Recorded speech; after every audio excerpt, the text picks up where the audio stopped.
I started gaming when I was about 10 years old, and ever since then, it's just been my favorite thing ever since.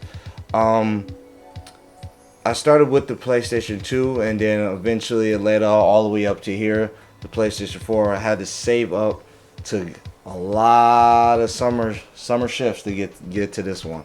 But yeah, um, I start off playing small games, little sports games here and there, and just stuff like that. And throughout that, I found the one game that got me really hooked. It was on the PlayStation 3, and it was called Modern Warfare 2. This game took all my time. Like throughout I would wait at high school. Like I was in school, and then I would just only think about just going home and playing Modern Warfare 2 at any point in time. And I think that's what really got me started hooked on gaming, was to play that game. And I just really got hooked on it. I started getting really invested into the Modern Warfare franchise, and I just got hooked on it. Um, Eventually, it led to one of my friends that was at the school with me at the time.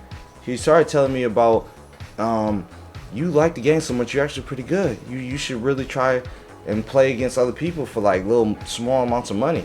And at the time, me being, about 16, what I say, and time is going past.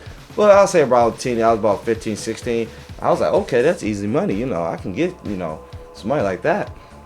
And I was like, okay, how you do it? So he made me sign up on the website Game Battles. I believe that's what it's called, if it's still up there. But yes, Game Battles. And from there, that's what got me into the whole competitive gaming scene, was Modern Warfare and Modern Warfare 2. And ever since then, I loved it. I started competing for games all the time. Um, when I first got into the Modern Warfare 2 scene with those game battles, I absolutely got destroyed, which was the funny thing. I think I won. My record in total on Modern Warfare 2 was, I believe, 2 and 14. The first couple of weeks I joined. Eventually, what I started really working on was, I started getting to the fighting games. And usually I'll play fighting games at a friend's house. I didn't own any at the time when I first started, coming upon them. First started playing, I didn't own any. I just play, like I said, at a friend's house. And one game that I got really good at, my friends actually got angry at me about, was Mortal Kombat. As you see here, the Mortal Kombat just hit. Like I didn't even feel, me personally, I didn't feel like I was good. I just played, and I just won a lot. And playing against my friends, we just talk junk. And then that's when I realized, I was like, I wonder, does Mortal Kombat have game battles? Like, that was the question I asked myself a lot. And then one night, typed it in Mortal Kombat on Game Battle, and lo and behold, I found it. Man, was I in for a show.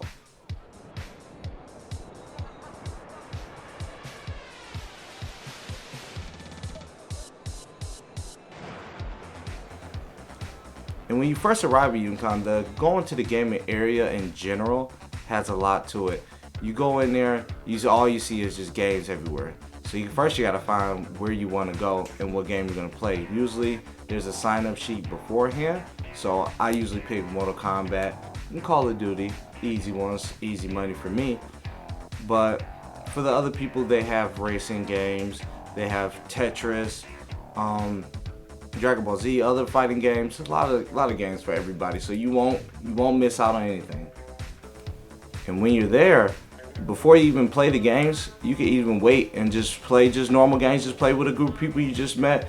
I feel like that's also a really good thing. They bring a lot of people together from all over. Even before the tournaments, the people that you're trying to beat tend to be one of the best friends you're gonna have there, because you could just chill with them and just play any random game while you're waiting for your tournament to start. So you just sit there, just playing, joining, talking about everything else, how's life, stuff like that. And if all the virtual games isn't for you, you can also go into tabletop. Now, tabletop, you have to come really prepared. They take years in advance preparing for these type of tournaments. You have games from Yu-Gi-Oh, Digimon, other board games from different countries coming in to advertise and even have small tournaments for them, which blew my mind. I didn't even know how many type of games there. I didn't even know people still play board games, honestly, but they do. And if you don't come prepared, say you forget a couple of cards or something for your game, for your card game, no problem. They have cards, plenty of cards. But side note, these cards are the rare ones and they are not cheap by any means. They are talking from $60 to over $150 just for one card. So pretty sure you should bring your own deck, but they should probably say that. The goal while you're there is to get up on the main stage. Once the main stage is what you want to prioritize getting to, everybody dreams about playing up there on the main stage. I have actually made it up there last year. That was by far one of the most nerve-wracking things I've ever done. I was shaking the whole time. I tried to play it off my friend. If I wish I had to still have the video.